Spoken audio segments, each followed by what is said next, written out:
Hello, everyone. Thank you for joining us today. My name is Laura, and I'm here with Jim from American Conditioned Air, and we are discussing one of our most frequently asked questions from our customers. With COVID-19 and everything going on, people are concerned about indoor air quality. So what suggestions do you have for our customers at home on how they could improve their indoor air quality? Good question, Laura. I do get a lot of questions about indoor air quality, especially with COVID and more people spending time at home. The number one thing I recommend is a good filter. Okay, so what kind of filter is a good filter? We at American Conditioned Air recommend MERV 7 and MERV 8. It's a white pleated filter. It looks like a cotton fabric, and it stops a good amount of your dirt without restricting airflow too much.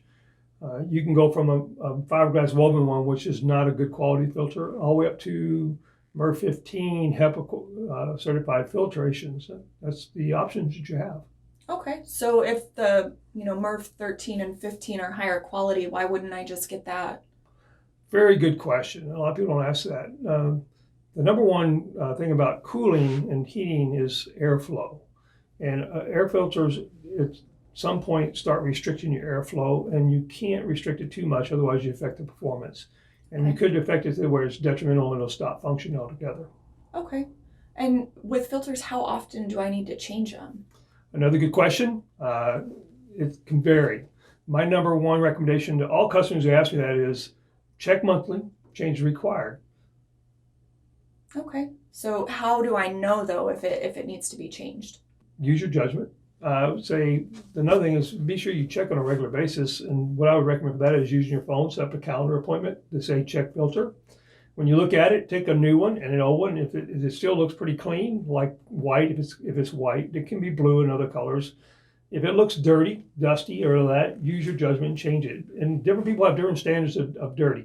Okay. But if it looks like a piece of cardboard, it's done. Okay. Fair enough. What other options do we have for indoor air quality? Well, outside of pleated air filters or your common disposable, we have washables. You can use a washable, and they come in different ratings.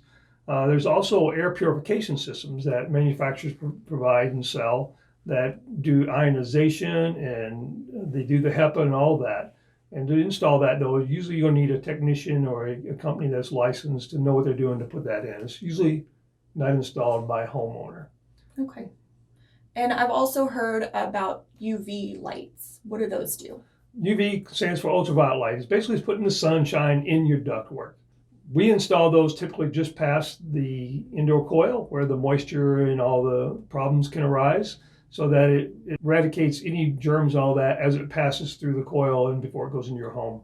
It's a very good option. Usually there's no space constraints on that. You can almost fit them in anywheres. Unlike air purification systems, sometimes your insulation, your duct and your unit is too tight that you can't fit anything in.